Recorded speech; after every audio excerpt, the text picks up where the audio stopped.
ভালো থেকে ছোট্ট বন্ধু, আমাকে মাফ করে দিও। কি অবস্থা সবার, কেমন আছেন? আশা করি সবাই ভালো আছেন। আসলে আমি চলে এসেছি আজকে এমন একটা বিষয় শেয়ার করতে, যেটা আমার আসলে শেয়ার করা আমার কাছে মোটেও উচিত হচ্ছে না। কারণ কিছুদিন আগে আমি একটা বুলবুলির পাখির বাচ্চা পেয়েছিলাম, যেটা আপনাদেরকে দেখিয়েছিলাম। সেই বুলবুলির পাখির বাচ্চা কিন্তু আর নেই। হ্যাঁ গাইস, আসলে আমি অনেক চেষ্টা করেছিলাম তাকে বাঁচিয়ে রাখার জন্য, কিন্তু আমি ব্যর্থ হয়েছি। কারণ গত কিছুদিন আগে তার বুলবুলি ওই পাখিটা খাঁচার ভিতরে যে তার পাউটা ভেঙে যায়।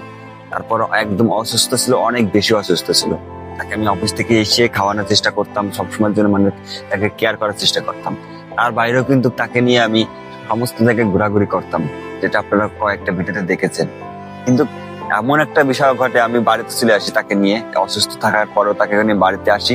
বাড়িতে আসার পরে একটা দিন সে সুস্থ ছিল, যাই স্বাভাবিক ছিল।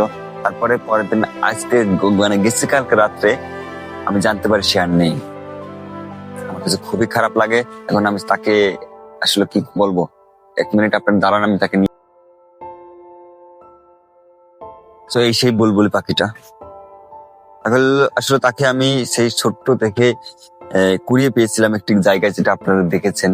এখন তারপরে তাকে আমি একদম নিজের কাছে রাখার চেষ্টা করছিলাম, সমস্ত জায়গায় নিয়ে যাওয়ার চেষ্টা করতেছিলাম। তাকে আমি সঙ্গে সঙ্গে রাখতাম, যে ভালো একটা পোষ মানেছে। কিন্তু দুঃখের বিষয় এটা, গতকালকে রাত থেকে যার নিঃশ্বাসটা একদম এতটাই বেশি কষ্ট লেগেছে আমার কাছে। আসলে তার প্রথমে হচ্ছে এই পাউটা, হ্যাঁ এই পাউটা আসলে ভেঙে যায় প্রথম। এই পাউটা ভেঙে গেলে অনেক বেশি কষ্ট হয় তার। তারপর অনেক বুকের পর ভর দিয়ে চলতো কিছুদিন। তো তার কন্ডিশন এতটাই খারাপ ছিল যে আমি প্রথম দিক থেকে বুঝতে পারছিলাম হয়তো সে আর বাঁচবে না। তারপর আমি চেষ্টা করতেছিলাম যে তাকে কি যেভাবে বাঁচিয়ে রাখা যায়। তাকে আমি মানে এটা আসলে তো বাংলাদেশে তো এমন কোনো জায়গা নেই যে ভালো একটা পশু ডাক্তার আছে বা পাখির ডাক্তার। আর ছোট্ট ছিল পাখিটা, কি ডাক্তার দেখাবো এই নিয়ে আমি খুবই টেনশন ছিলাম। তারপরে যতবার তাকে খাওয়ানোর চেষ্টা করতেছিলাম, এই ছোট্ট বন্ধুটাকে আমি হারিয়ে ফেলে আমার কাছে খুবই খারাপ লাগতেছে। আসলে নিজের শখের একটি পাখি বা শখের একটা জিনিস যদি যখন হারিয়ে যায়, তখন কিন্তু অনেক বেশি কষ্ট, অনেক বেশি খারাপ লাগে। এটা আমার ভিতরে কিন্তু কাজ করতেছে এখন। যাই হোক, এখন তো আসলে কিছু করার নেই। উপরে আল্লাহ তাকে যতদিন হায়াত রেখেছিল সে আমার সঙ্গে ছিল। আল্লাহর কাছে আমি একটা জিনিস সবসময় জন্য বলতে চেষ্টা করতেছিলাম, যে আল্লাহ যদি তাকে তুমি সুস্থ রাখো, তাহলে আমার কাছে রেখে দিও। অনেক বেশি খারাপ লাগতেছে যে সে আর আমার কাছে নেই, তাকে আর খাওয়াতে পারবো না। তো এখন আমি তাকে শেষ কিস্তিটা শেষ করব, তাকে মাটিতে পুঁতে রাখবো।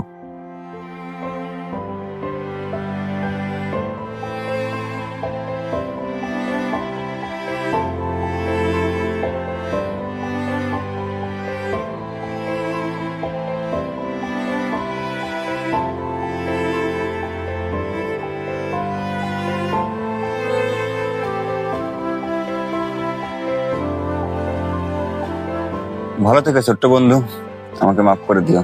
তোমাকে আমি আসলে রাখতে পারলাম না আমার কাছে।